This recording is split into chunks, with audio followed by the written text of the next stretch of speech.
peace to Brother Lance, everybody under the sound of my voice. Great to be with you again on Monday. Got a good show. Got a topic that's very important in my eyes because the primary reason why it's so very important is because nature manifests even when we are not ready to receive. So today's topic, some people's spiritual warfare against ICE ideology, is something we really need to discuss. As you know, nature is our greatest teacher. And because we're living in a time where everyone's looking for answers, looking to different sources for answers, while we have the answer right in front of us all the time. All we have to do is receive it and then accept the truth about it. Again, the topic today is some people's spiritual warfare against ICE ideology. Now, I want to explain when I say ICE ideology, of course, we know who the Sun people are. That's us, right? But when we say ICE ideology and we look at nature,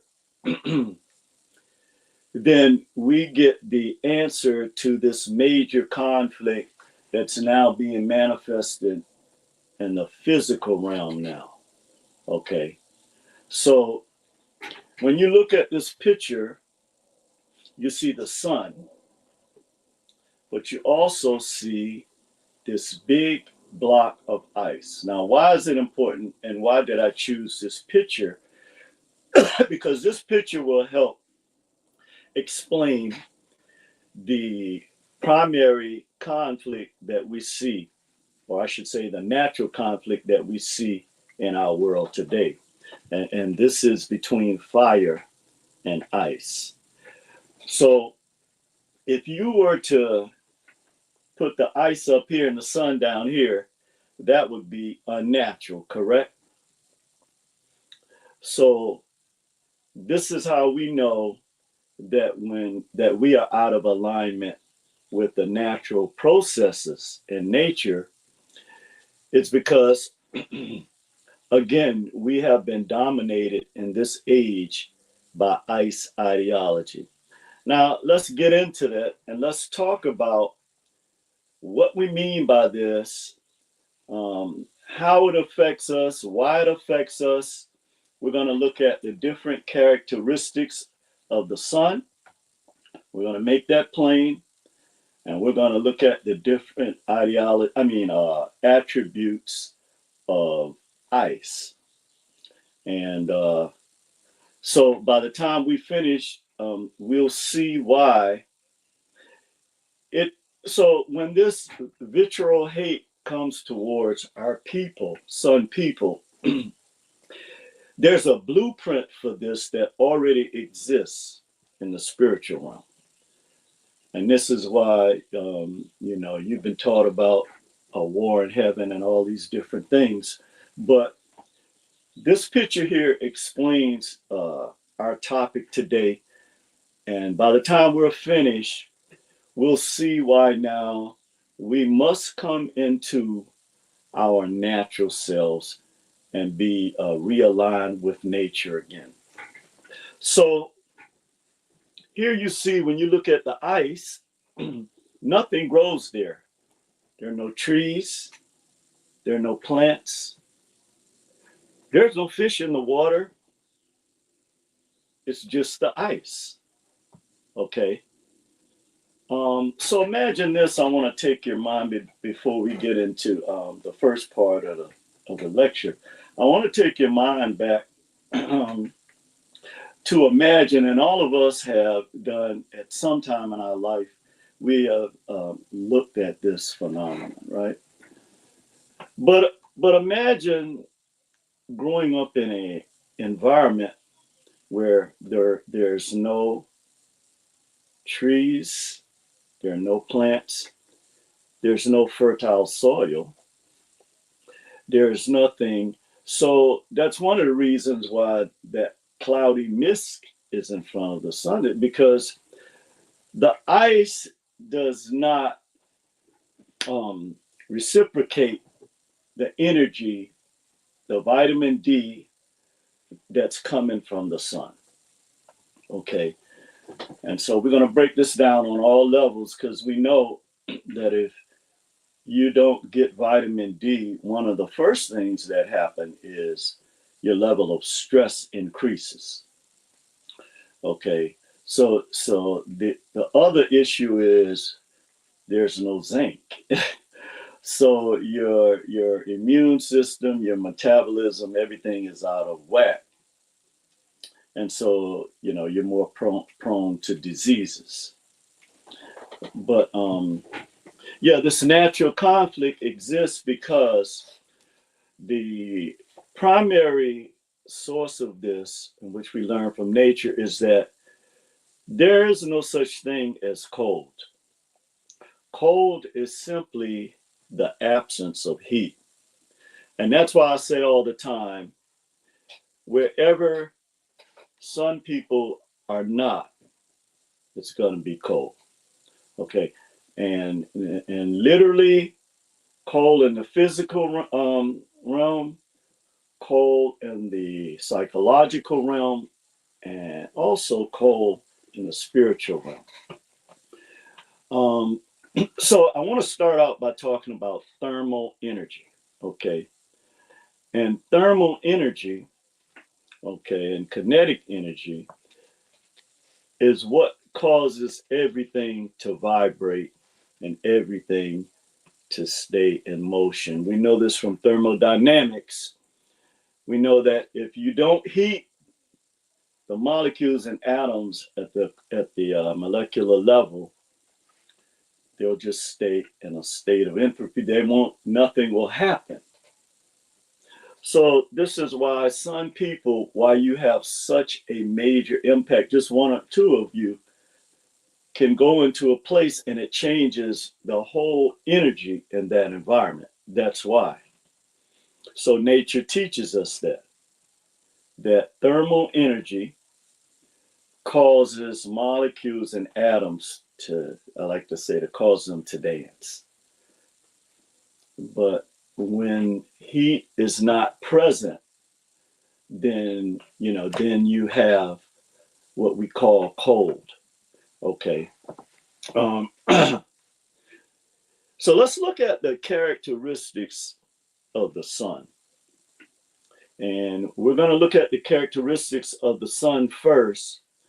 And then we're going to explain what happened in the transition from us, living according to our helical rising and, inside of us, as within, so without, as above, so below, the law of correspondence, how this was switched and what kind of an effect. So this, as long as nature has existed because of the law of polarity, this spiritual warfare has existed.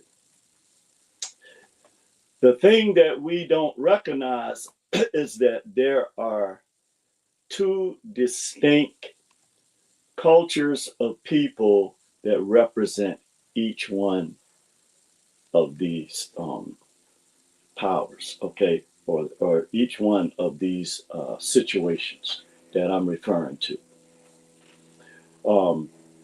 So in the characteristics of the sun versus the ice ideology, the number one thing that we see is that when you are exposed to the sun, when you have abundance, and because the world, the planet, is a natural place of abundance. And in our environments, we always had storehouses overflowing with seeds, fertile soil. When the banks overflooded in the Nile and in the Mississippi, our people, we knew it was time to plant. We were natural farmers. So when the sun when there is nothing to receive what the sun is giving, then nothing is going to be produced from that. However, so before we talk about this, though, before we talk about what happens when there's a lack of sun, and we know it's ice, which nothing actually exists there.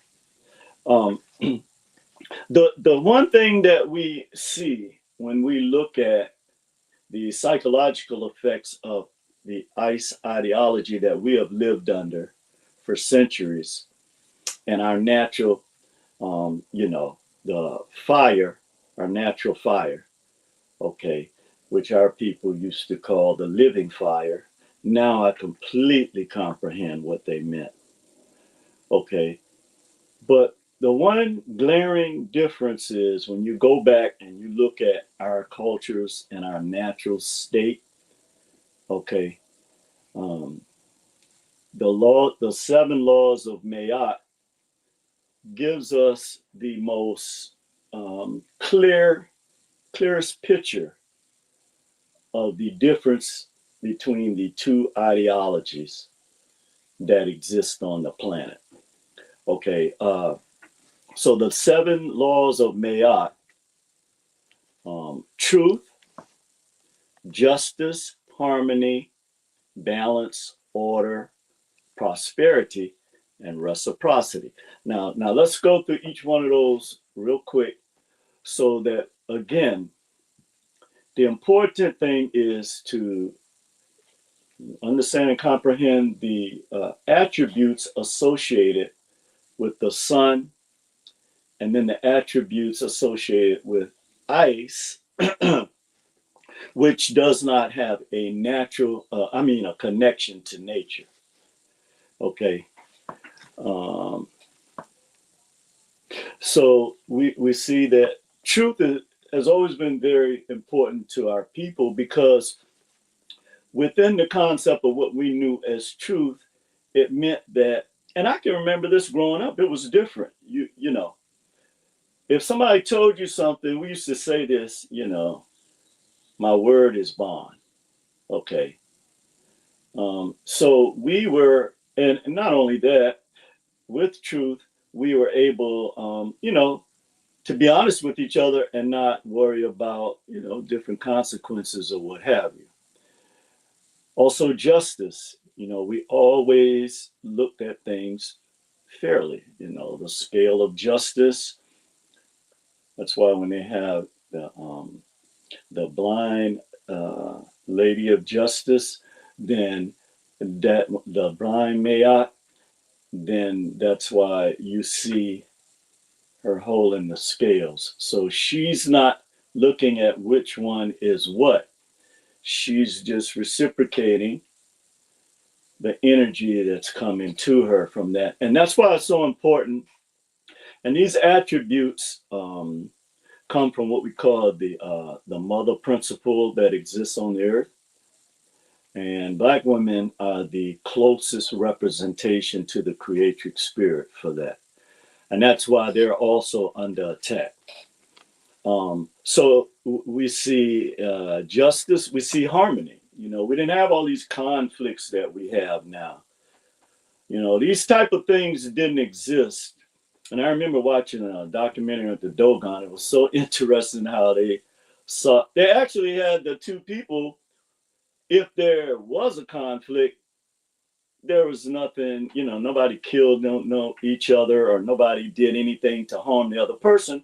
They just came up with an equitable plan to solve the issues where both people, or the law of reciprocity, which is actually one of the 7 laws of Maat, that both people benefited from this interaction. So whenever they turned a conflict into something positive, and this is how we were the ones that were the originators of conflict resolution.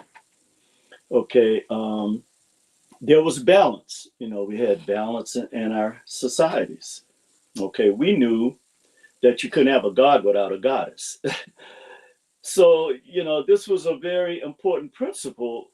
Also, again, with the mother principle, we knew how important this was because everything on the planet showed us this principle.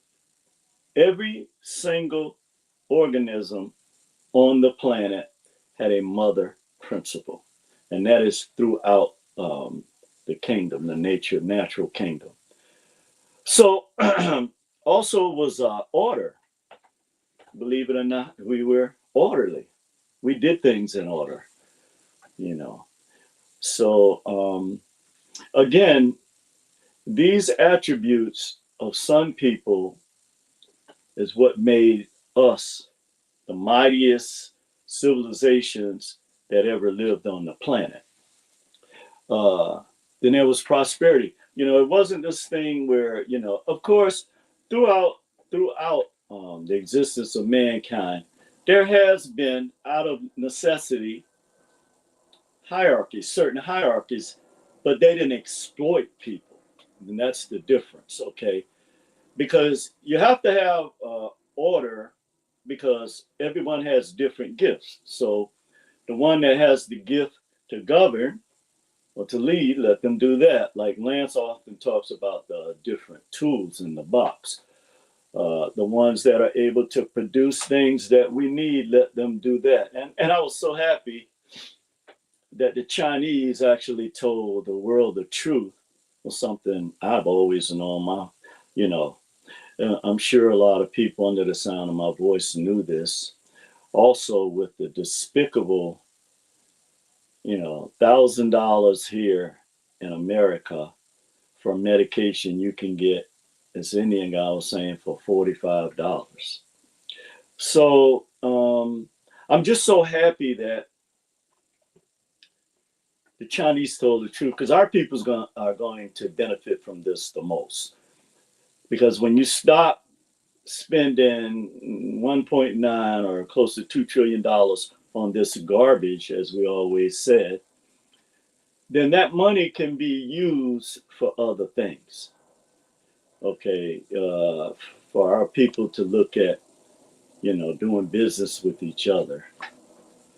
Um, and again, reciprocity, you know, like the system, the barter system, or, you know, just giving people things that will help them that you know they need, and not necessarily like the concept of pay it forward. So these were the attributes that came as a result of growing up in a vital, you know, we loved nature. We knew that it provided, the sun provided every single thing that we needed. So there was never any lack. Okay, let's put it like that. We never we never needed something that we could not produce from the land. Okay, so I want to paint that picture because this is where our major spiritual conflict comes from. And you know, again, I know our people, we like to kumbaya and be, you know, the fact of the matter is you have a natural enemy, okay? And that doesn't mean you have to hate someone, okay? And the word enemy has a lot of different meanings, but primarily it means that there is a force that is diametrically opposed to who you are. That's what that means. And unfortunately, the people that operate in the ICE, under the ICE ideology, there are reasons for why they react the way they do. And this is where this fear comes from with some people, is that they know that this dynamic exists. Okay. So now let's talk about the ICE ideology. And what's interesting here is you see the total, you see this total, Lance, can you put that picture up there where you have the sun people stand under the tree, they're dressed, and then the fruits, and then they have, yes, perfect.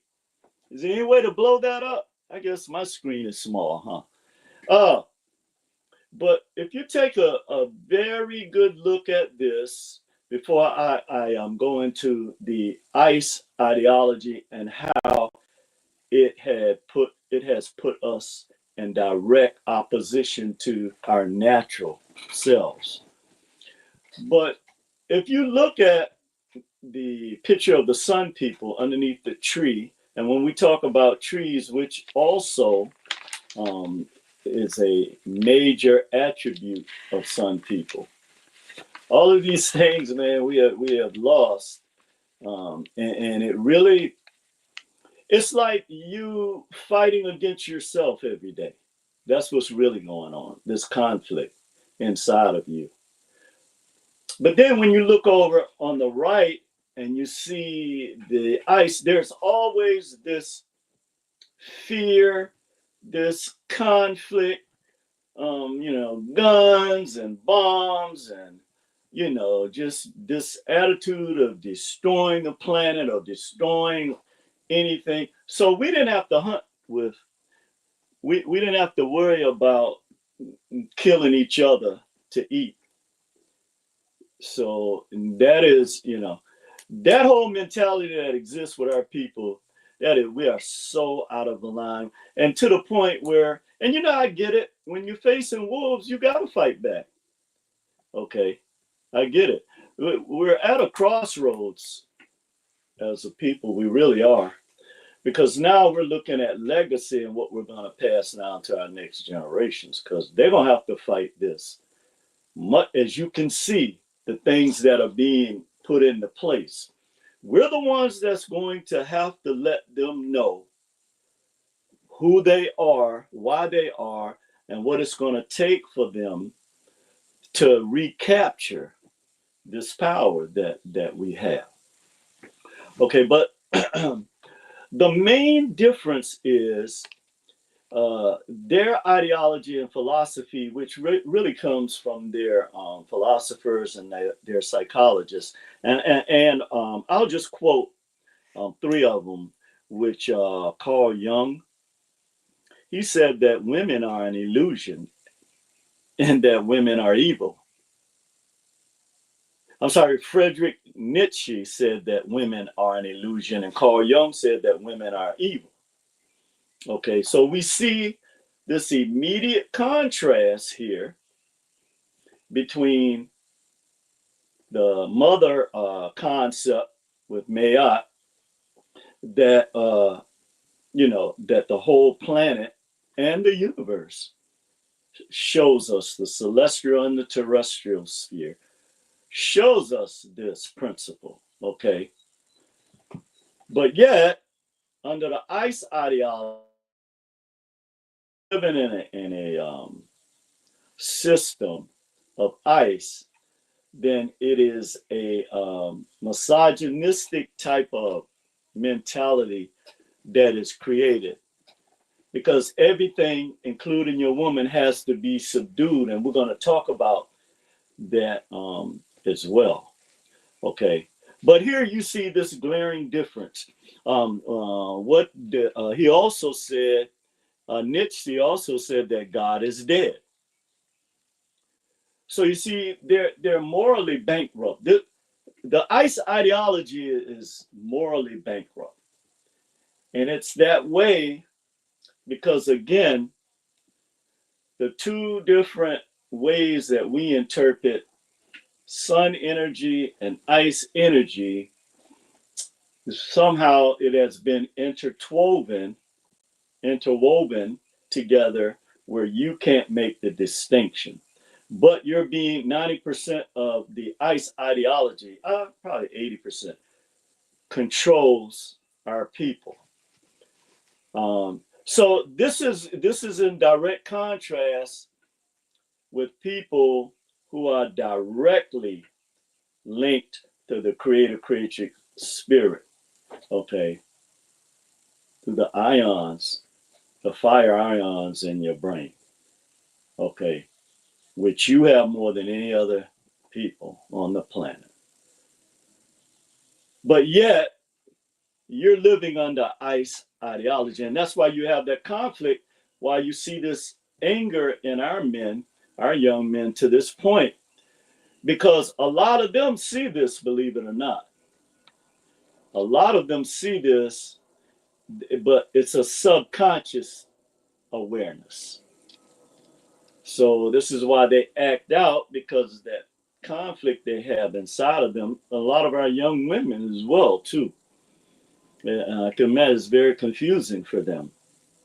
But yeah, so this is where we get this major conflict right here between the sun ideology and the ice ideology. Again, because when you grow up, come out of an environment that shaped based solely on survival. And if you've ever been hungry, and you can't grow nothing, you got a problem. Okay, so you're gonna start looking at meat, and it didn't matter where that meat came from, if you know what I'm saying. But the kinetic energy is the energy an object possesses due to its motion. So this is why Black people are kinesthetic learners. Our children are kinesthetic learners. They don't need no directions. They don't need no instructions. They can pick up something. That's funny. My nephew, I was just talking to my niece about this, that recently passed. When he was a little boy, he came when he first visited. He from New York. He took the back of the TV. Back then it was the old TVs on the floor. He was about maybe, I don't know, 10 years old. And then he took the radio that we listened to apart as well. And boy, he must have done it like, I don't know, overnight. Because when we came that morning and everything was out, oh, Mother Frazier had a fit. It was like, I can't watch my shows. Where's little Steven at? So he came back and he put it all back together. And we was like, because we thought, okay, where are we going to get another TV from? And more importantly, why did he do it? He put that whole TV, and to this day, he ended up being a computer engineer. But he had this ability, and he could look at some, and I know most of the kids that I dealt with when I was in special education, they had this, they used to label Black kids as having, what was this terminology? Because they used this to justify giving them Ritalin. Behavior disorders. No, it's not a behavior disorder, okay? Black kids, they ain't got to take 30 minutes reading the instructions or the directions. So then they'll get bored. So years later, decades later, long after I had gotten out of that field, they found out what we were saying. So they created a division called gifted and talented. And a lot of our boys fit in that category, they found out. So this is like an example of some of the downfalls that we have suffered as Black people as a result of things being based on an ICE ideology. But again, I want to point this out, that they had a negative way of comprehending nature and women. And then everything, and when you look at the writings of Machiavelli, you're looking at everything as a natural conflict, which at some level it is, but not to supersede. Sun energy says we're going to resolve this conflict.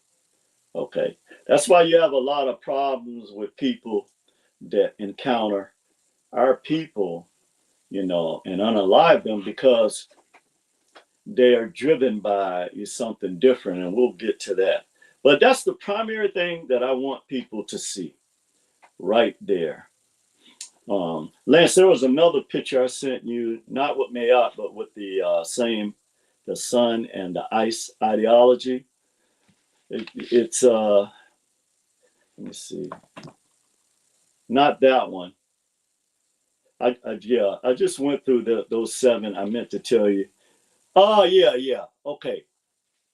So here, when you go back to this time I was talking about, where so the origin of the ice ideology came from, again, people that didn't have the nutrients in the ground in order to survive. And we're not going to talk about all the things that they did to survive. That's not where our focus is today. But once they got on that water out of necessity, and they had to go to the land of the sun, and they saw our people, you know, this is where this natural conflict came. Now, one of the things they lie about is, just like when they encountered the Taínos in the Caribbean, the Taínos, like our people in Cleveland and here on Turtle Island, fed them, sustained them. And what did they do? They turned around and raped the women, put the people and the children in mines, cut their hands off when they didn't produce, a certain amount that was expected, which is really crazy. So this is the picture I want to paint in people's minds today. Okay, and this is the natural genesis. This is something our people don't want to face. Okay, but with the spiritual aspect, warfare being full blown on an electromagnetic level, where this hate is coming at you and being uploaded on nonstop. This is low vibratory ice ideology and mentality. And you even have some of our people, the coons, that are carrying this, which is crazy. Okay, it's absolutely crazy. So let's go back into the sun ideology, because we want to point out something that's very. Oh, and I wanted to make a point about.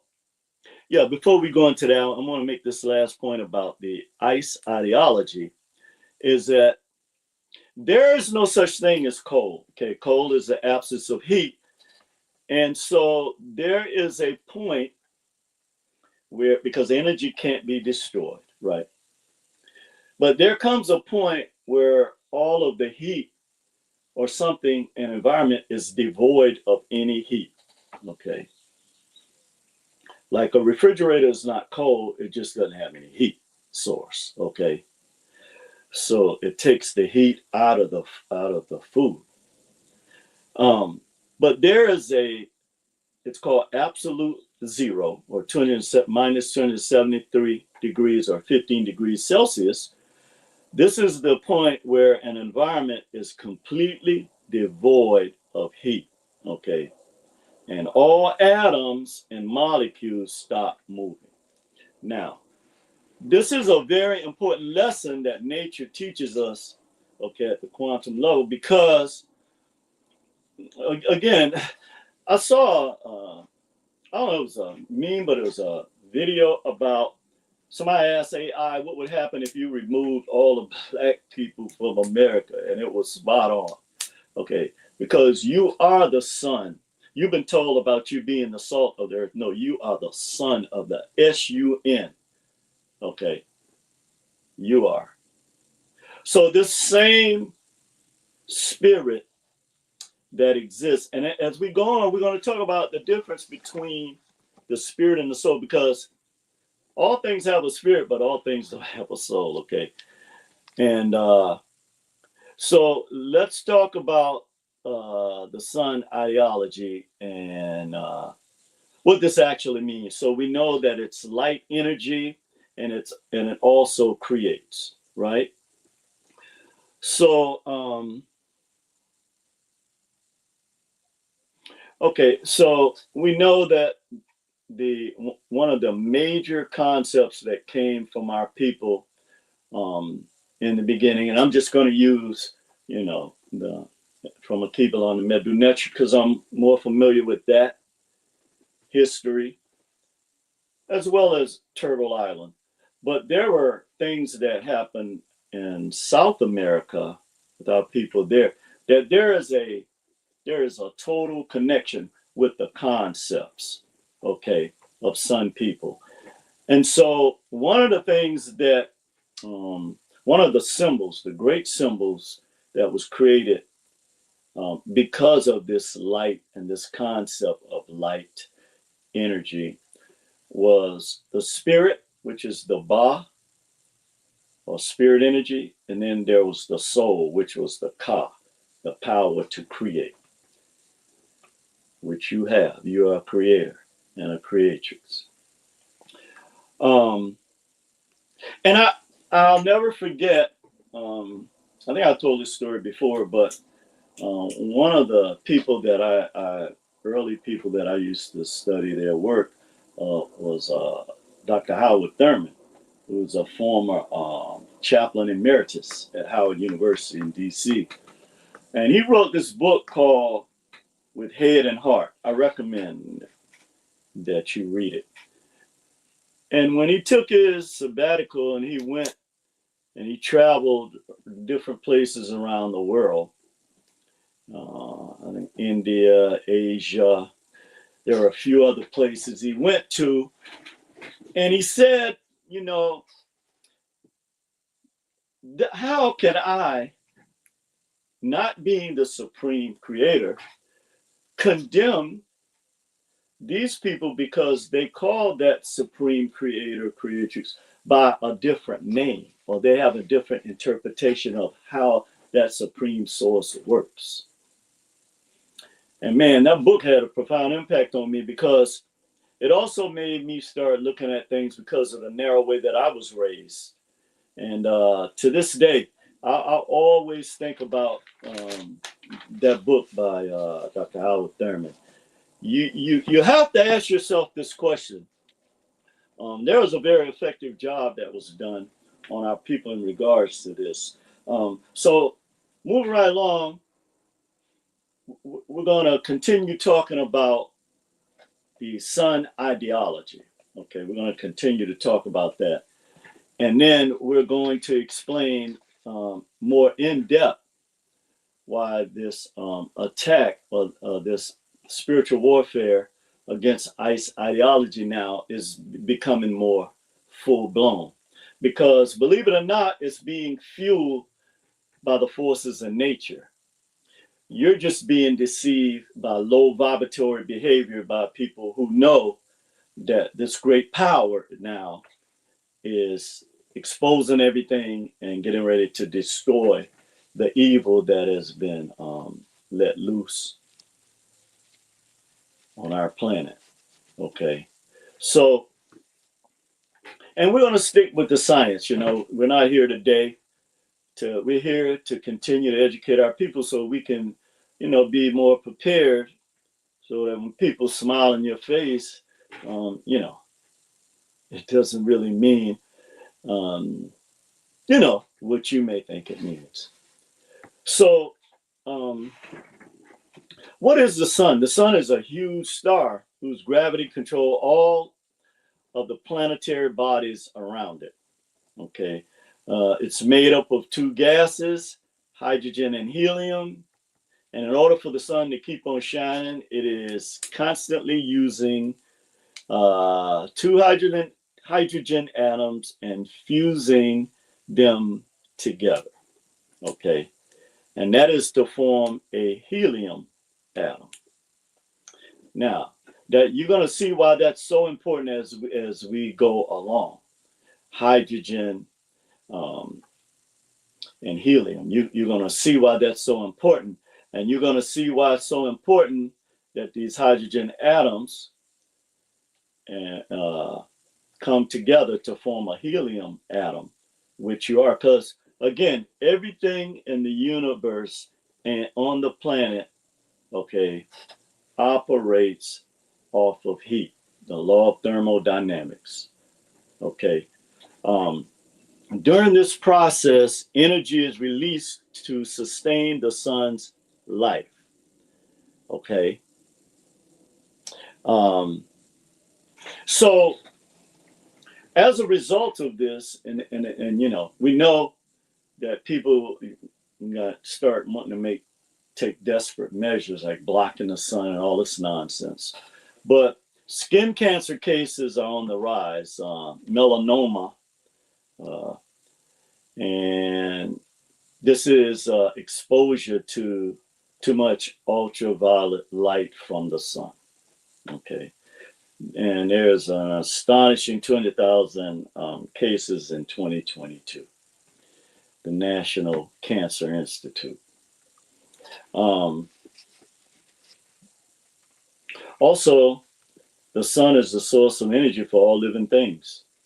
And like water, it is present within, you know, most of our major organs are comprised of water, like our kidney, our heart, things like that. It's also the oldest known deity on the planet. When you go back and you look at all of the major civilizations and cultures in the history of the world, there was the sun.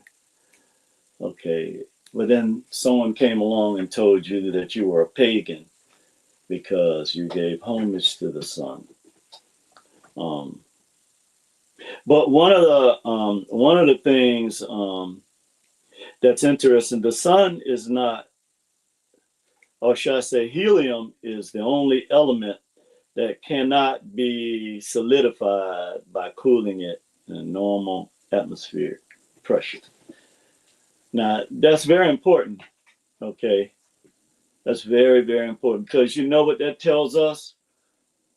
That tells us that the helium, okay, that you as a collective and as an individual, that source you control, is something that cannot actually, it lives beyond the laws, the boundaries that have been set for you by modern medicine. Okay. Now, the other ideology, the other thing about the sun ideology, where we look at, and this is where we're going to get down in the trenches. Again, this is something our people are going to have to look at. There's no way around it, because, see, this energy and this power that's directed towards you, nature is your only way out. Okay? It's your only way out. And when we finish, you're going to know why. But the Iceman versus the Sun Man ideology, or the Ice Woman versus the Sun Woman ideology. This is natural spiritual warfare, okay? And this is something you got to wrap your head around. Doesn't mean to hate anyone. No, that is not. And see, again, we lived according to the laws of Maat. We didn't live according to, you know, trying to destroy somebody because they have, oh yeah, China just told you that it was worthless. They have a Gucci and you don't, or they have a designer, whatever. Thank God I've never spent any money on that garbage. So there are two very important things about the separate ideologies that nature teaches us. The further away from the sun you are, the more depraved of nature you are. I'm going to say that again. The further you are from the sun, the more depraved of nature you are. So this is why I can cut down all the trees. That's why I can create housing projects like on the East Coast. This is why I can have you living in a concrete jungle and doesn't mean anything. This is why I can have skyscrapers everywhere and tell you that this is modern progress, where you'd be better off with a goddamn tree somewhere. Okay, like some of the Latinos are getting a truck, okay, and selling your own food to your people. We got to change, man, because see, these people are talking about woke, and we know why they do this, to provoke us and try to make us seem like we're inferior to them or whatever. But this ICE ideology is what our people have got to come from under. Okay. So, but the closer you are to the sun, okay, sun people, then the more abundant your spirit is. Okay, I'm going to say that again. The closer you are to the sun, or more importantly, the more melanin you have that's connected to this great source, because you gotta have vitamin D, okay, then the more abundant your spirit is. And the sun is the life-giving source of the planet. Okay, that is without a doubt. Okay. The other major difference is, in a spiritual sense, that ice people worship images. Okay, that's why you're always given images to worship. Okay, whereas sun people worship nature, like we showed you with the split picture where, we're under a tree, the different colors, the fruit, the water, as opposed to people walking in ice with big guns and looking to harm something, So these were the two conflicts that, emerged as a result of this. So again, ice people worship images. This is why they're constantly uploading what the standard of beauty is to you. When you are the standard of beauty, why you need these clothes and this jewelry and these bags and all this other garbage that China just dropped the ball on them. I mean, it's something I've been knowing forever, but I'm sure most of the people in the sound of my voice certainly knew this. I remember one time me and Lance was talking about how in New York how they was using the different fake stuff. A guy he knew was selling it, and I always remember one of the things I remember. When I was when I was living in Atlanta, when I first came across this different stuff that the Chinese was bringing, because a lot of the little store vending places, they would get this stuff. And it's funny because the Koreans would be the ones in our community that was actually selling it to our people. So let's talk about one of the other aspects. And a lot of our people don't get upset. I'm not here today to make friends. We don't have any more time for that. Churches, religion, image worship. This made you ice-minded. Instead of worshiping the creatrix spirit through nature as you had done for thousands of years. And I often say this, that one of the things that the ice ideology did was it put you inside a building, where our griots taught us under trees for a reason, by the river, because you were able to receive everything in nature, and primarily the sun, whereas in a facility, the sun is cut off. And I told this on one of the videos I did, where I went into this Catholic church, man. It was cold. I sat in the back, and I didn't even, just to think about it, it was devoid of fire, that's for sure. So when we look at the real creator versus God, as a result of this, you turned away from your natural spirituality to the worship of a God man or a redeemer. And you became out of alignment with the real creator, the SUN, or real representation of the creator, and you switched to the worship of an image of a SON. Okay. I would say something like that, but I'm not trying to get people emotionally riled up. I'm just trying to deal with truth here.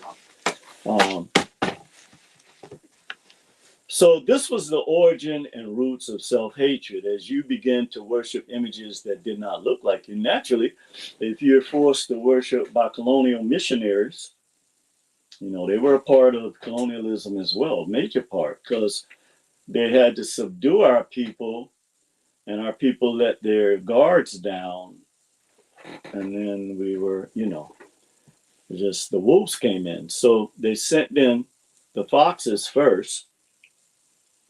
And, you know, our people having all the attributes that I spoke about earlier, the 7 laws of Maat, we didn't, like Dr. John Henry Clark said, you know, nobody had ever deceived their neighbor, or, you know, throw grandma out with the bathwater, so to speak.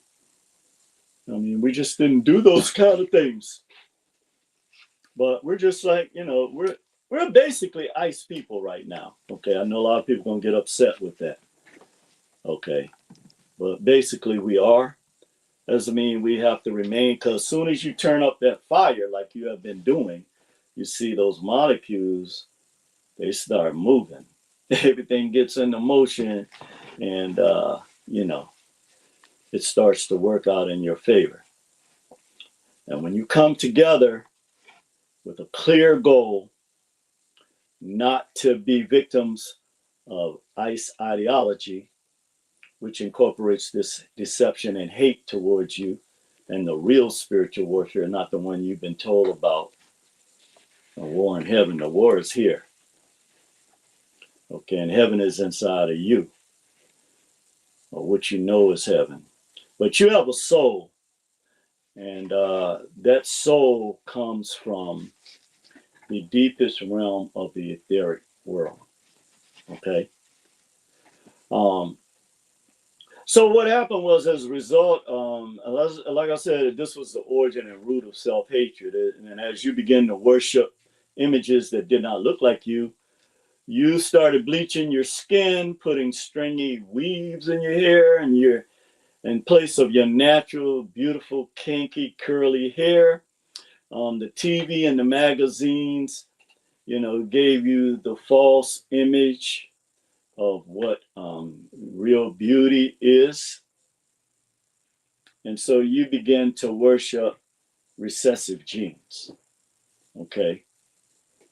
I don't know if you meant to put that banner up there, brother. I don't think you did. Or maybe yours. If you could still hear me.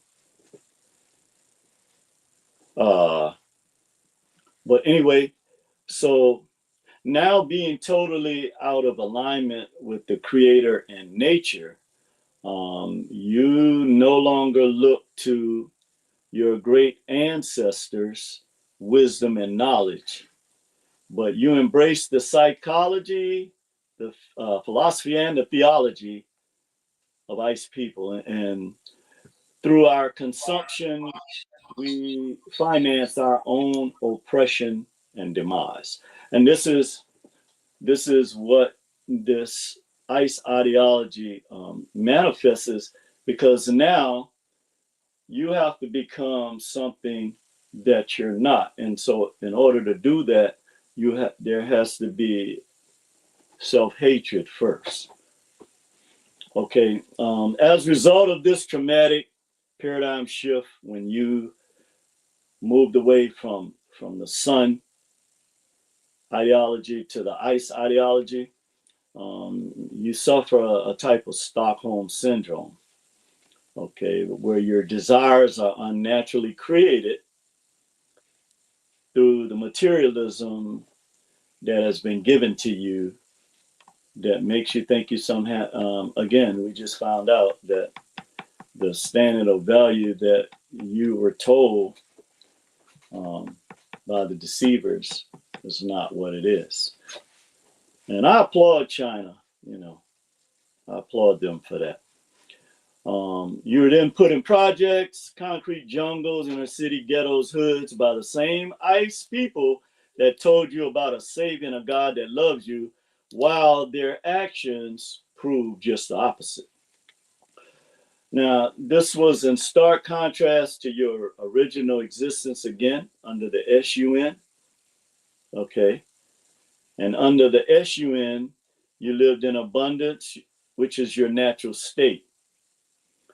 And the sun provided everything you needed, but under your ice-minded new state, you were told that the SON would provide everything you needed, while at the same time taking everything from you and oppressing generations and generations and I believe over 25 generations of our people economically, socially, and spiritually.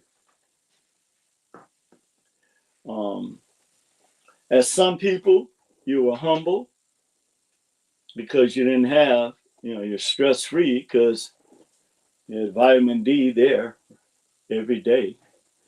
You were free. You shared everything, never lacked for anything because you had fertile soil.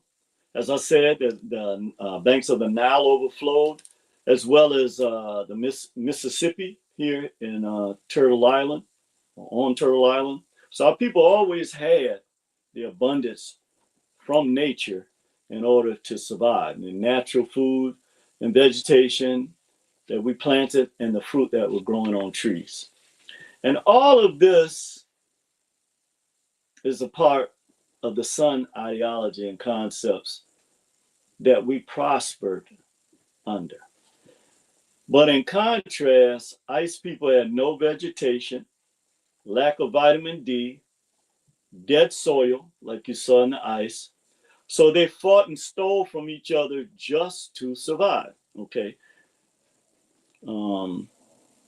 They also had this environment was devoid of zinc.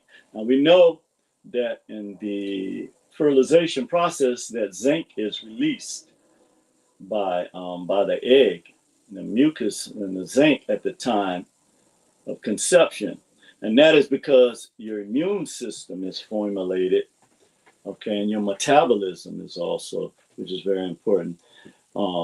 So we know that zinc didn't exist in the ice ideology, and that had a tremendous impact on their quality of life.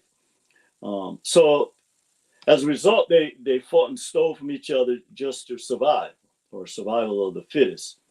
And that's why it doesn't bother people for hundreds of thousands of people in America to be homeless. Why? If you're not living according to the 7 laws of the people of the sun, then you practically, it's like I'm saying right here. And this is the major difference between the ice ideology and the sun ideology. So they learn to lie, manipulate, and deceive each other, as well as killing each other out of malice and envy, which is the origin of this economic system, which you call capitalism, of supply and demand. And I recommend a book called Things Fall Apart. When they first came to our lands, this is, the mentality that came as a result of once you were, shown how to survive off of the oceans, we ain't gonna get into how they survived during that period. But, when you came to the land of the sun, then things changed. But these same basic characteristics that it was produced out of, such as you just look at envy, right? So when you're fighting for like Maslow's hierarchy of needs, and mainly food, and you see somebody that have food, you're going to be envious of that person. And not only envious, you're going to go try to take. Just like if you watch any of these channels where in nature, you know, hyenas and the lions and, you know, they're fighting over food or what have you. Um, if a person is put into that situation, these same characteristics or the animal nature surfaces. Okay, but I want you to think about this again. When the ICE ideology was formulated, it was because of these circumstances. There were no food that grew on trees because there was none. They live in caves or in mountains instead of houses. And there was widespread starvation. So lacking basic necessities and shut off from the life-giving rays of the sun, the deep hatred of the creator creature spirit in nature, and the children of the sun were born. So they decided to destroy the planet by destroying those that were the closest representation on earth of this creator creatrix that they perceive that put them in this position or this environment of ice. So they destroyed the planet, developed their own God complex that was away from nature and the creator, enslaved the sun people and decimated their lands and committed wholesale genocide wherever they encountered you. They did not value life as we see now. They despised the creator and the primordial seed, okay, and the creatrix, the primordial womb.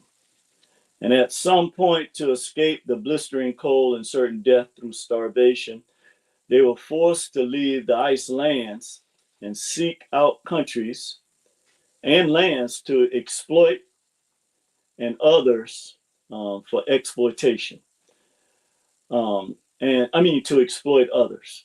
They had to go out on the ocean out of necessity.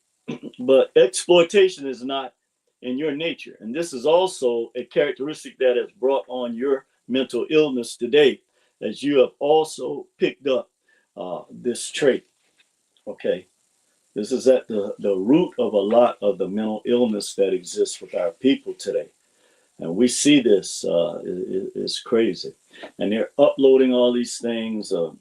Our people are killing each other in relationships. They find out, whatever, all this so silly stuff.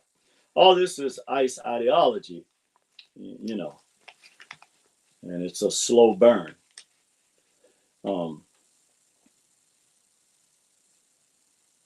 Okay, so now you have taken on the same characteristics, okay, of the ICE people. And the further you went away from your sun mentality, the more you became like ICE people based on this ideology. As a result of this, you have become hateful and spiteful, and now you despise your spiritual nature of the sun. And this is the root of self-hatred and black mental illness. Okay. And unfortunately, some people having true compassion inside of them for the starving strangers, never knowing or experiencing these types of traits, the concept or behavior of deception and technology. And incredibly, the same people that our people on every continent on this planet help, they develop contempt for the black and brown people after sharing everything with them. And, you know, this was unfortunate, but it's also the natural genesis of what was supposed to take place in nature. Consumerism. This is so, as a result of all these things, and now you're being taught that you're inferior. which is really crazy. Um, Black people turned into the world's greatest consumers in order to, build up their self pride or self worth, okay, self image. So Black people spend all of their money on clothes that bear their names and images of, you know, people, other people. Um, your homes reflect the degraded lifestyles that you were taught by this ideology. They demonize the creator's language, Medu, while secretly stealing all of its concepts, while at the same time telling you that your natural way of worshiping the creator, creature spirit, and all living things through the Neteru was wrong and pagan. And Malcolm was right. He was seriously bamboozled. Um, so let's look at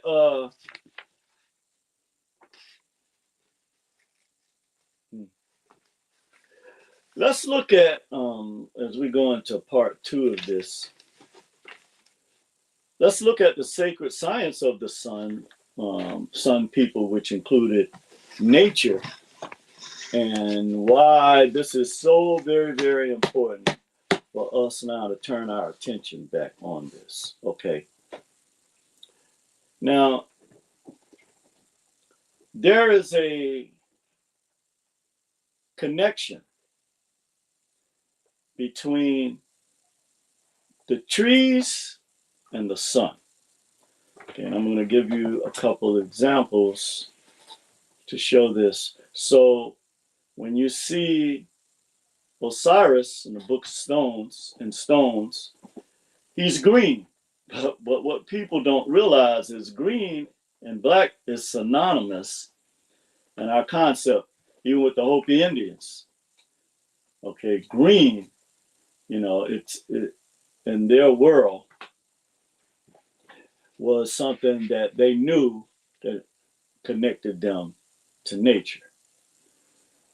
Okay, so when you look at the sun ideology, then we can see this playing out. Okay, because chlorophyll, which comes from the radiation of the sun, is actually just green melanin. Okay, it's melanin for plant life. So trees have a sacred history in the history of the world. Trees have always been synonymous. There is a tribe here on Turtle Island. I believe I wrote it down somewhere where they had a saying in regards to trees, and we'll get to that because between these three, between the sun, trees, and water, that some people knew that this. So when our people saw the helical rising of Sirius during that time of the year, they knew the banks were going to overflood. Same thing in the Mississippi. When we saw the star rising, we knew this. And so we made the connection between what was happening here and what was happening in the celestial sphere. This is all a part of sun ideology. And why are trees so very, very important to sun ideology? And then we're going to show you why that everything has been transformed into concrete jungles. There's a specific ice ideology associated with that, because when you are around buildings all day long, I'm talking about you, sun people, and you're not down by water or by trees, you are not connecting with your true source. Okay? That's why no matter what I do, I'm going to be sitting by trees or water at least 4 out of the 7 days of the week. But let's look at the sun ideology and how the sacred history of trees was so important. The oak tree, which is one of the tallest trees on the planet, was an ancient deity in many cultures around the world. Many ancient cultures and religions believe that their gods spoke to them through thunder, lightning, and oak trees. The Druids worshipped them. Oak trees were worshipped as deities, and they were associated with attributes of commitment, love, healing, protection, strength, stability, knowledge, and wisdom. And again, this is all a part of sun ideologies, the sun people's spiritual warfare, because, see, you don't know that you're the natural protector of the planet. Okay, so when you look at a tree or a plant, you're supposed to have a different. Our people can walk by a goddamn tree right now and don't have no connection to nothing in nature. That's how far we have been removed, and that's how far we are in the ice ideology. And that's one of the main, or that is the main reason why we suffer the way we do. But you know, our time to rise has come. So there's a tree, the Masasa tree, which is the matriarch of the Miombe woodlands in Tanzania, that was worshipped by ancient Africans. Again, griots taught our people under trees to invoke the spirit energy from the tree, because everything has a spirit, again, you know, but everything doesn't have a soul. I'm going to let you marinate on that. The trees represented the divine feminine mother. So again, symbolically, this is spiritual warfare when they cut down all the trees and not replant, you know, trees, you know, in different land plots should be set aside just for planting trees. That's how serious the sacred history of trees. That's how important it is. Like, it's very important to us to continue to conserve nature in every kind of way that we can. Okay. And also, trees were associated with the sun, the tree of life, and eternal rest. And that's why you see, you know, trees wherever people are in their bodies are in eternal rest. You see trees. Okay. Let's look at water, which is also associated with sun energy and ideology. H2O, biological, psychological, and spiritual, and why they poison the water in cities where sun people live. Now, this is why I think we have a situation now in Memphis where, you know, we all know that they're fighting us through, they're weaponizing nature against us. We know this. And I was glad that the young brother spoke out about it, because, you know, when they poison, again, the ice ideology is totally aware, unlike you, of the natural genesis of some people and how you, okay, they have to do something to disconnect, continue. They have to use nature as a weapon against you, because there is no other power greater. They sell you a lot of wolf tickets. You know, they have a history of using intimidation, terrorism, these code words they use against to slander our people. You know, this is all this ice ideology. It's devoid of the real, you know. That's why I don't know why people can fix their mouth talking about some Holy Spirit. I forgive me, I don't know of any Holy Spirit, because the only spirit I've seen from this ICE ideology is an unholy spirit or a counterfeit spirit, which makes you think through emotions that it cares about you in some kind of crazy way. I don't know. But so we see that when they poison water, is a purpose for that. Okay. Also, hydration in your body cells. Okay. You need, without water, you will die. Okay. The brain, lungs, heart, kidney, 2/3 of your body is water, like we were saying earlier. Today, from medical news today, 60% of the body is water and can fluctuate between 45 and 75%. Only 2.5% of Earth's water is fresh, and 1.2% of it is in the form of surface water. Okay. Water it lubricates our joints, okay, and it regulates our temperature. It nourishes our brain and spinal cord, and water creates, and also water creates. It's in our blood.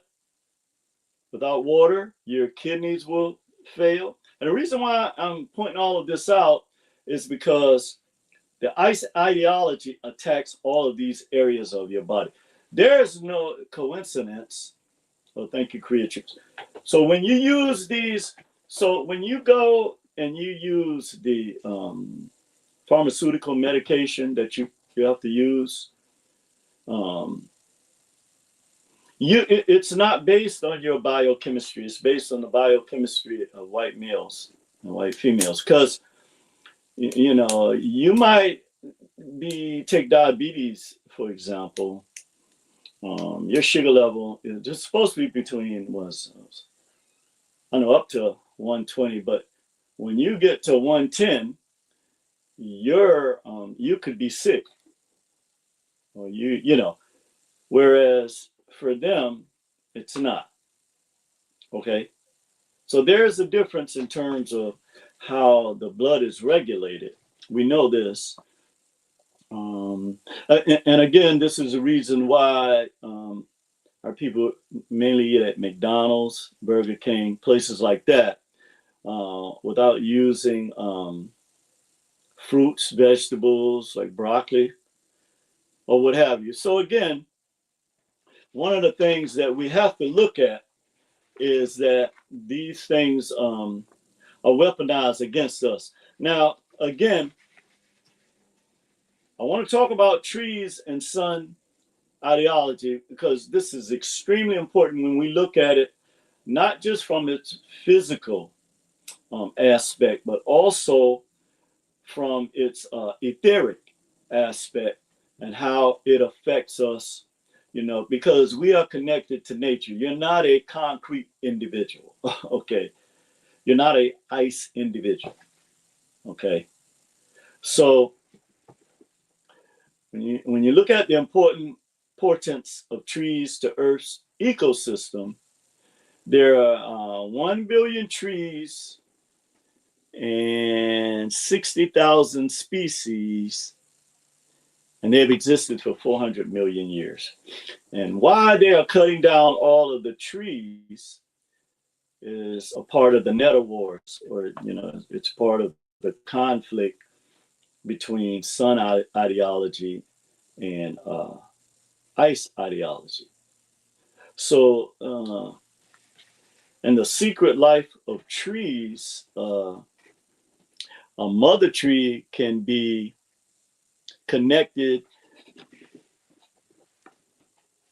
to hundreds of trees that recognize her as the mother. Okay. So what happens is when you put a mother tree along with, the offsprings or these seeds that come from the mother tree or that was used to germinate, manifest the mother tree, cousins, daughters, sons, grandparents who had the seeds that made the mother tree. And you put all of them on, let's say, 1 acre of land. An interesting thing happens. The trees begin to communicate with each other at the root level, okay? And how they do that is they pass down this information, warning the trees about any type of danger that might, beset them. They also, the other thing that they do is they share nutrients and resources through their roots, through their genetic memory bank, which is fascinating. Which they share carbon-14, and that's shared among the trees in this area that they all reside in and are connected at the root level. And this is done through fungi. Fungi and roots, they work together. 90% of all plants are connected to a fungi network in the soil, like what I'm explaining to you now. This is all a part of sun ideology. And this is why they keep you in conflict with each other, because at our soul level, at the root level, okay, they continue to do things to keep you divided against each other. Okay. And they'll always do that. But we see in nature that this network at the root level, they're connected. And the ecosystem, fungi, they are attached to the root of the trees. Photosynthesis also plays a part in this. Fungi, actually, what they do at the root level is they recycle carbon, minerals, and nutrients, okay, for use amongst the family of trees that are connected to that mother tree. This is very fascinating. And so we see this mother concept in nature. It can't be denied. That's the purpose of, that is the spiritual aspect of the tree. Okay. Some fungi are decomposers, which they break down plant and animal debris, which they again cycle nutrients, increasing fertility of soil. And so this one lady who was a botanist, who was working with these trees for years, she said that her mom passed away, who was somebody that also came out and watered the trees and talked to them and did, whatever. But a very, very interesting thing happened when her mother passed away. And it was like the trees, the community of trees, they all knew this. All of the trees in her garden seemed to be in mourning. Her Japanese cherry blossom tree did not bloom. Her plum, apple, and cherry tree did not bear one fruit that season. Okay. And here's what I was saying earlier with Native Americans. They called trees those that care for us. Okay. So, we've always had this connection to nature as Sun people, wherever we resided. Before we go into the last part of our presentation, I just want to leave you with a few of the other things that trees do that's so very important. Trees heal the planet. They purify our air and combat climate change. They provide housing to millions of species that protect us from diseases. They cool our streets and cities. They protect against floods and water pollution. They ease the mind during stressful times. They preserve the soil. oxygen, and they provide oxygen and improves air quality. And this ecosystem, you know, in ancient times was referred to as the divine feminine energy, or the Kundalini energy, or the divine mother. And as I said, this mother tree was feeding her young, okay, through the nutrients and the fungi and the roots. Okay, yeah, it was amazing. Um, so we're going to go real briefly into, let's see, we're going to go real briefly into the, maybe not. Yeah, because we already know this. We've already covered this in a couple of other videos about the connection. You and nature are one when we're talking about the celestial sphere with Orion's belt, and how our ancestors were connected to that knowledge all over the planet. But before we get into the final aspect of this, I want to talk about something that's very, very serious in regards to ideology and the conflict with Sun people, the spiritual warfare. Because they can't touch our souls, okay? Unless you actually sell your soul, like some of these people do that participate in these rituals. That's the only way they can get your soul, just, you know. But we're going to talk about the celebration of European holidays and how that has affected our people in a way that we still don't comprehend and understand through narratives. But a major part of these narratives have to do with the interpretive meaning given to our ancient symbols and the images created from them. Because when you look back at each one of these holidays, there's a direct correlation between symbols that were plagiarized from the concepts that our people created. But the images created from these cultures have completely erased the original concepts and their meanings by our people, which you can see it being done, duplicated today, where they're trying to erase the original manifestations of our people, which cannot be done, by the way. But as we trace the concepts and discuss them today, we can clearly see the enormous effort put forth to disconnect Black people once again from their genetic memory bank.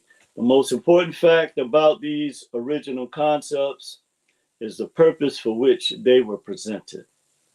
All of our original concepts were based on divine laws, and one law in particular, the divine law of oneness, as was the concept of interconnectedness of all things in nature, both celestial and terrestrial. And the images that are worshipped in our society are all plagiarized from this concept.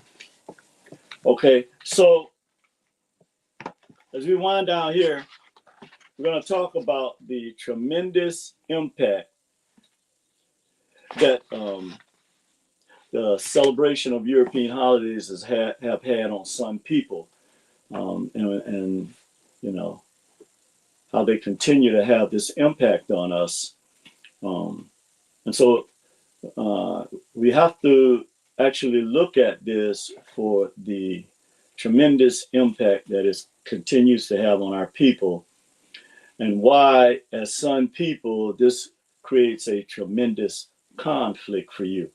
But one of the things too that we clearly see is that when Sun people celebrated, when you go back into our history, because we've completely lost this, everything was a form of worship, even when we farmed, when we planted, when we harvested, when we sang, when we did anything. Okay, this was a form of celebration. We did not live in fear of things. And this is the fundamental difference between you celebrating European holidays and the ICE ideology that created this, because you were taught to fear things, just like this ICE ideology taught you. So all of these holidays are based on some type of fear. Okay. First one we're going to look at is Thanksgiving, which is Thanksgiving is the fear of what is it? Fear of being okay. Fear of being, believe it or not, eaten. Okay, by people that you call savages. So they're actually slaughtered. Okay, because of this fear. Okay, and a few other things. But this is at the root cause of this, is that this fear, that these same people, sort of like what played out in Kivalon and also in the Caribbean with the Tainos, that the same people that helped you survive and kept you from starving to death, you turned around and demonized, and therefore looked at them as savages. And one of the big reasons for this, again, was the colonial missionaries, because a lot of people are unaware of this. In 1663, the first Bible that was printed in the United States, first it was printed in 1661, just the New Testament, the Algonquin tribe of the Native Indians, Native Americans, because they were the ones that, were more, had a social structure that could be manipulated by the Europeans. So they wanted to use that first in order to make it seem like, I come in peace, or I come to serve man. Yeah, perfect one. So they used the colonial missionaries to come in first. And then in 1663, they printed it, the whole Bible, including the Old Testament. So, initially, the New Testament actually was the one that indoctrinated them with the Savior mentality. Whereas, again, our people always knew we were connected to everything in nature. And so, the first Bible it was not the King James Bible that our people love so much, and that was told, that this is the direct word of God, whatever you want to call it. So the next big one is Christmas. Okay, and this was based on a fear as well. Okay. Now, all ancient cultures, there are 16 crucified saviors that had the same attributes,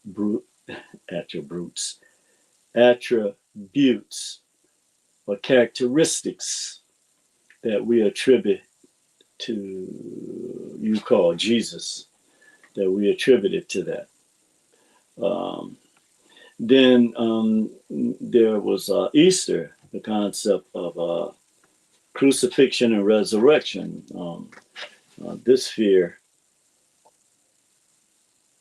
Okay, so this fear, hold on, let me go back for a second. So As I said, the European holidays were formed based on their fears, where you, as some people, you didn't fear anything in nature. You didn't fear spirits because we knew spirits lived in everything. So we didn't have this fear. This is why they demonized voodoo, which was really just our people knowing that there's spirit, living spirits, evoking living spirits in every living thing on the planet. There was nothing, you know, to fear about that. But Thanksgiving, yeah, okay. This is what I was wanting to get to. It was the fear of starving to death. That was the initial fear that created Thanksgiving. And then there was Christmas, which was the fear of the devil and demons getting them, and that evil spirits had to be actually, the only way they could be controlled was through religion. And then there was Easter, which is the fear of sin and eternal damnation and punishment. Okay, then there was Halloween, which was the fear of the devil and their dead ancestors coming back to haunt them, in which they had the name of these celebrations was All Hallows Eve. And then there was Night of the Living Dead, which is still celebrated in some cultures. And I know that Latinos still celebrate Night of the Living Dead. But what's so interesting about that is that I heard, what's her name, Chief Warhorse years ago, saying when she first came across this, there was someone she was communicating with in Peru, and that he informed her that they also celebrated this in Mexico and a lot of Central American countries. And this was something that our people in Kemet directly celebrated, as well as she said the Choctaw Indians, who were the real Native Americans for that time. They celebrated the same thing. So yeah, there's no coincidence that all these people, black people on different continents, are celebrating this same celebration. All right, which was turned into, you know, something that was demonic instead of a celebration. So then you had, so they believe that on October 31st, that the earth opens up and the dead walk the earth. So they had what they call Sambane, the end of summer celebration, was bonfires on mountaintops to ward away evil spirits that they feared, which was the souls of the dead, in which they consulted with Satan, and which was in direct contrast to us because we poured libations to invoke the spirit of our ancestors. So that was the and so finally, what we as some people, what we have to look at and what we have to ask ourselves is, if other people can create their gods and even our gods, why can't you? More importantly, they already exist. You just have to claim them. And the difference is that we were in touch with the nature and correctly interpreted the significance of everything in nature. We did not create imps, leprechauns, gargoyles, demons, devils, and other instruments of fear. This was not part of the sun ideology and concepts. We correctly interpreted the significance of the Neteru principle, twins, male and female, that are in nature and everything, air, water, land, trees, plants, animals, insects, you name it. So we didn't fear things. We embraced everything, and more importantly, the God and Goddess principle in all of nature and creation, which resulted into karma. And we correctly interpreted the mother principle. All right, my brother, I think I'm going to be done with it today. With that, if you're still around, hopefully. Brother, I have to say, you're putting in the work. You're not just a YouTube talking head.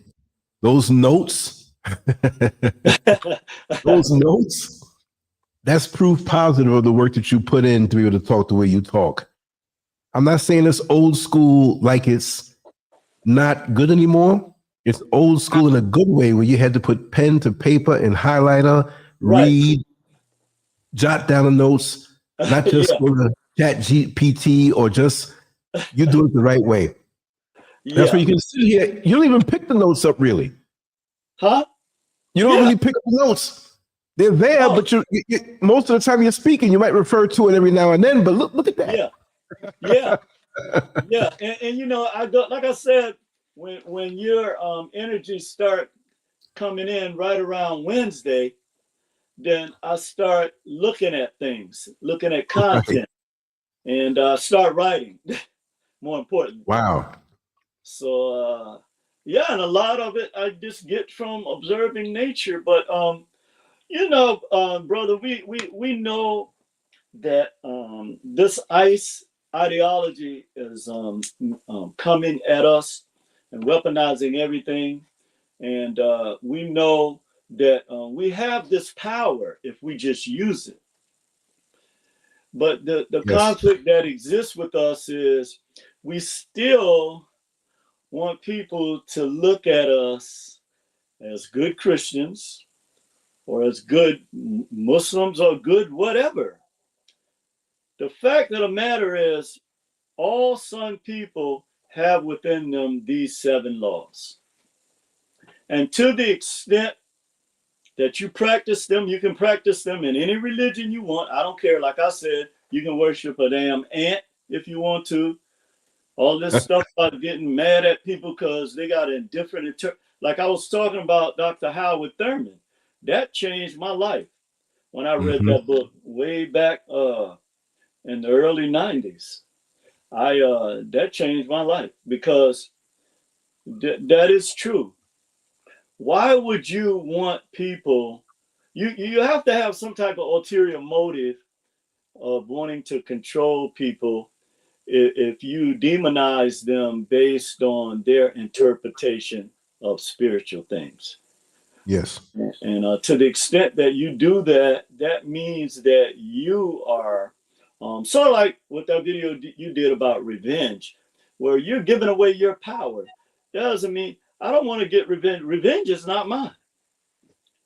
I'm not trying to get revenge on nobody. But you create the revenge or the reciprocity, not reciprocity, what's the word I'm looking for? Retribution. You create that through your own actions, not me. Okay. Now I may be angry at what you did to me, but ultimately the judgment that you will receive won't come at my hands. And so that's why, you know. All right, Brother Lance, well, peace and love. Thank you, brother. Yeah, I could talk to you all day. And I'll talk to you all day. I know, right? You know me. That's Anyway, right. have a good day. I know it's tremendous work, brother, and grace to the Queen, Mrs. Skird, yes, and everyone under the sound of my voice. And I'll talk to you guys again next week. Thank you.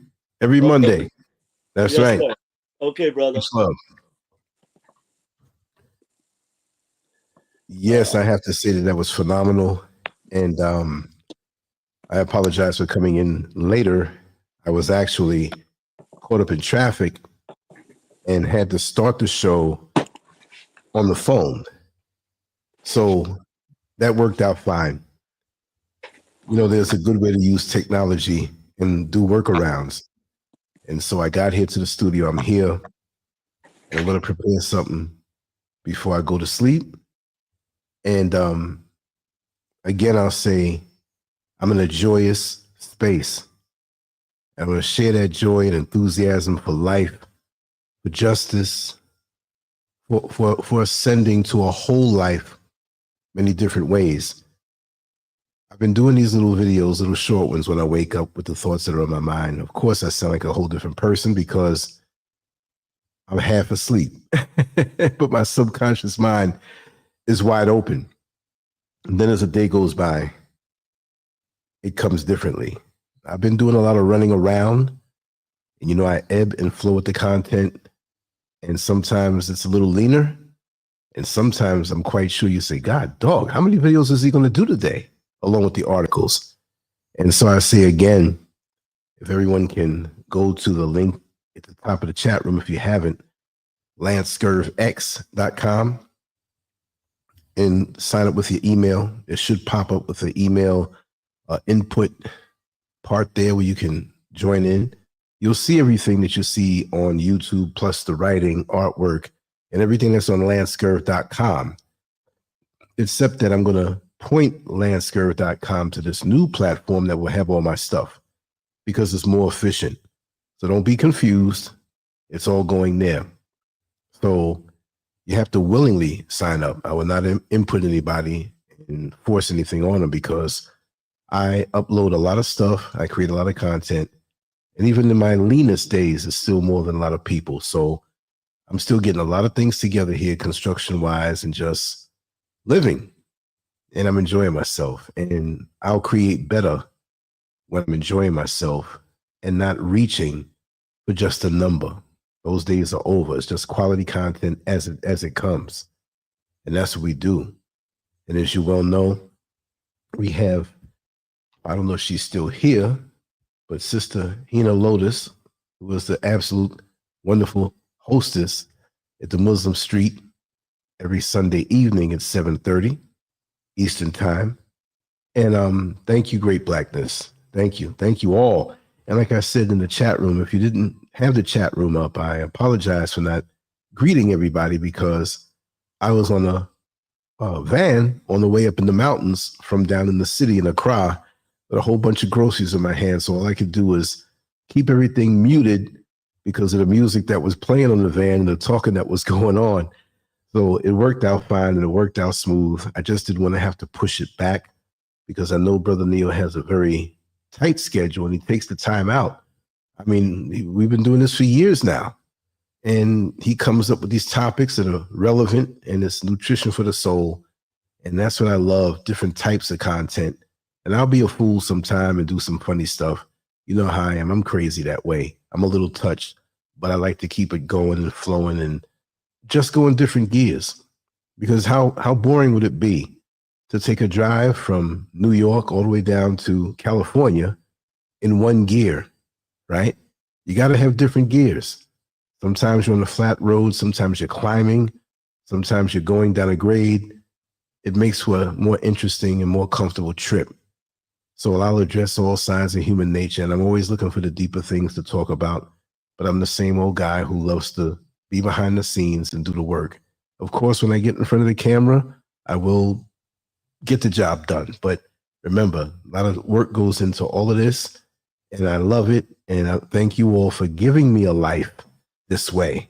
You see what I mean? Like, it's not about me and hits and likes and shares. That's wonderful. You know, if you like something, do that. But for me to be this age, which I'm not 95 years old, and if I was, it would still be the same thing. But for me to reach the age of 62 and have so much enthusiasm every single day in many actions and parts of my life, but especially in the whole creative side, I wake up and I'm like, man, I can't wait to get going. And I was speaking to a dear sister the other day, and we basically say that, Riri, I see you in there. Welcome on in. Yeah. Yeah, multitasking like a mother with a twin.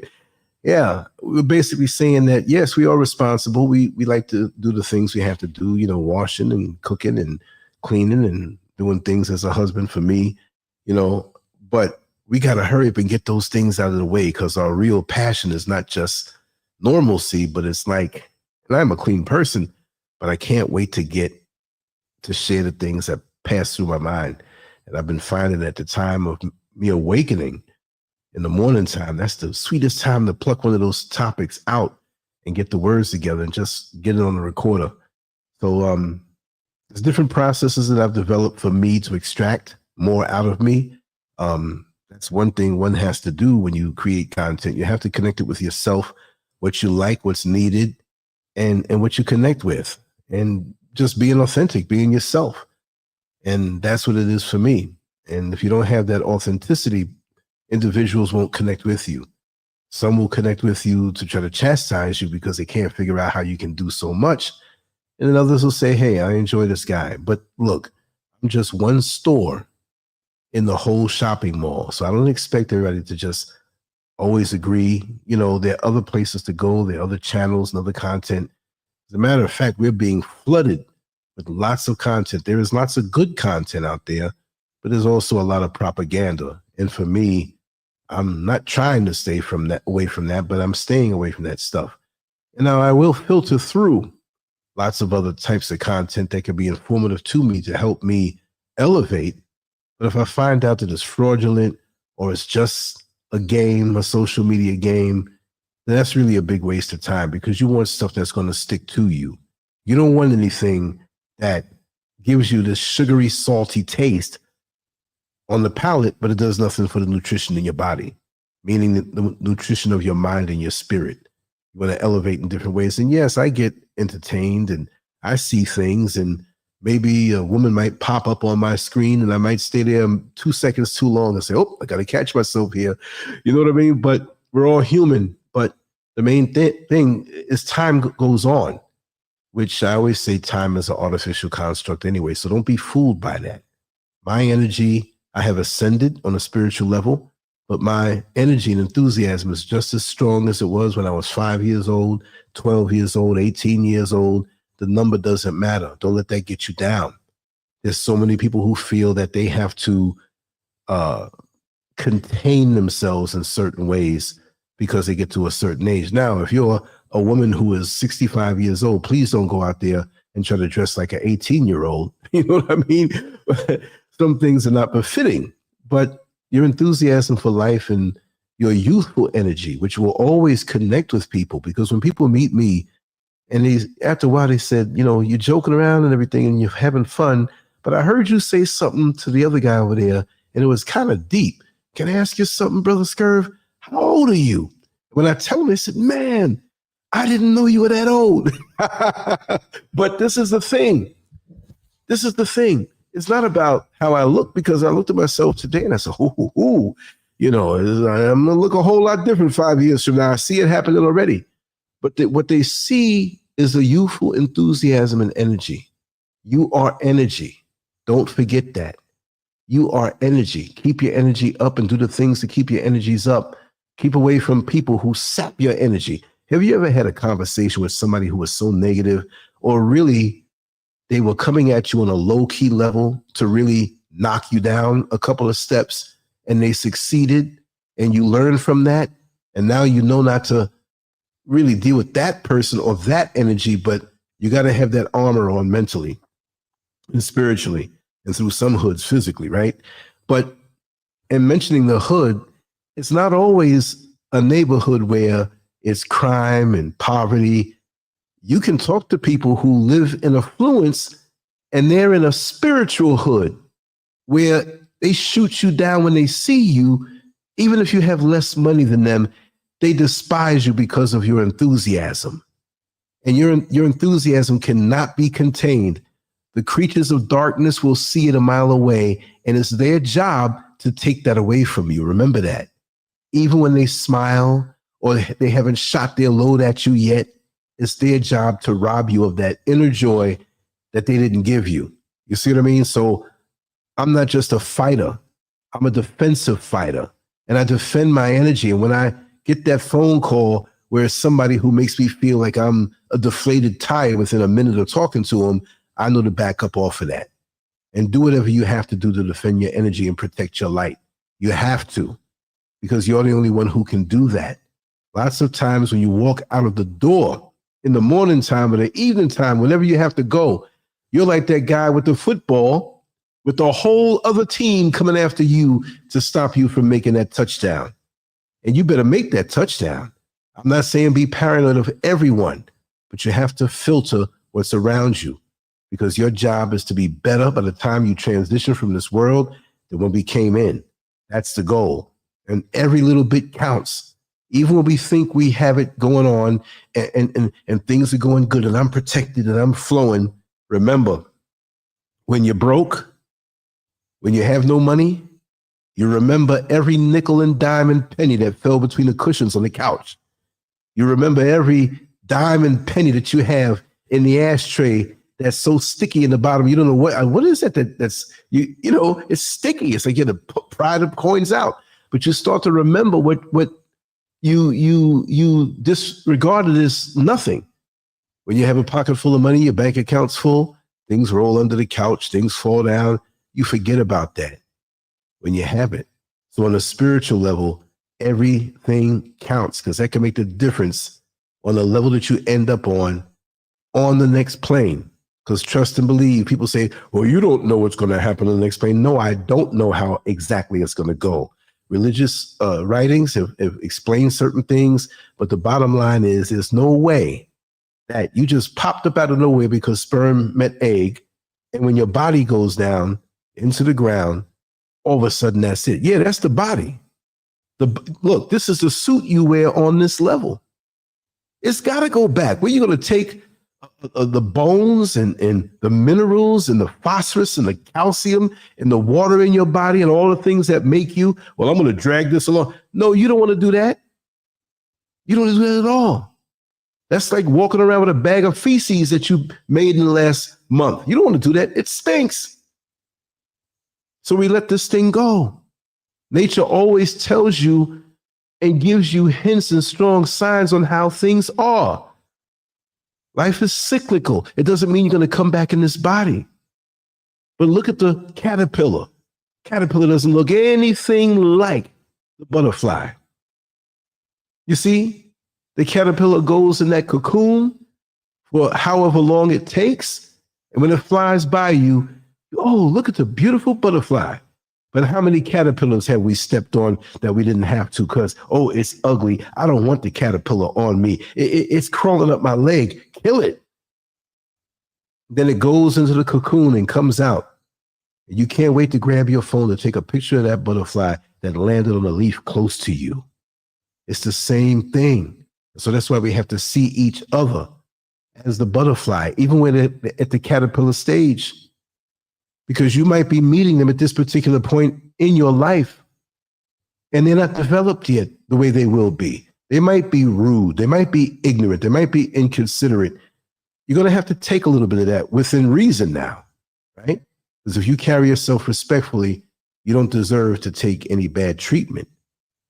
And then you see this person years from now and you say, wow, you're so different.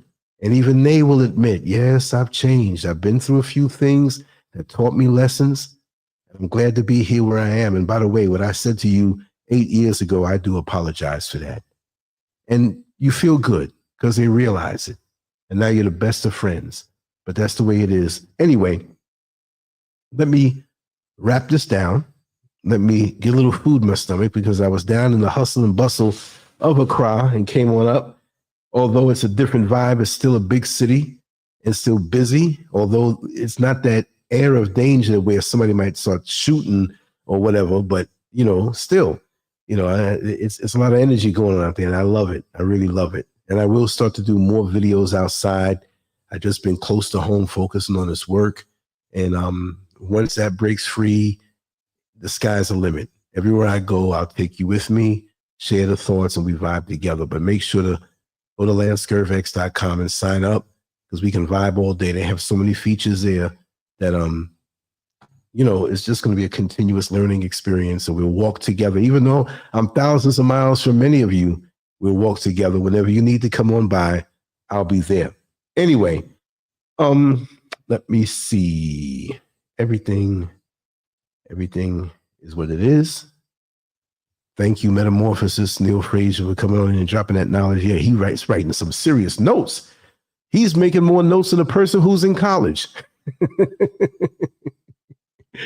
Anyway, I'm going to split on out here and just can't wait to the next one. This is what I do. This is what I live. And I enjoy it. And I thank you all again for it. Much love to you all. Peace.